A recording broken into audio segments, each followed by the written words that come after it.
चरितं देवदेवस्य महादेवस्य पावनम् अपारं परमोदारं चतुर्वर्गस्य साधनम्।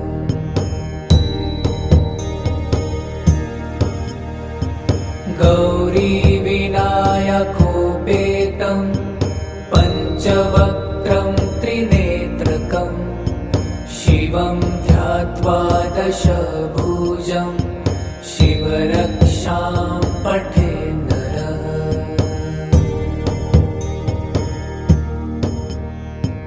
गङ्गाधर शिरः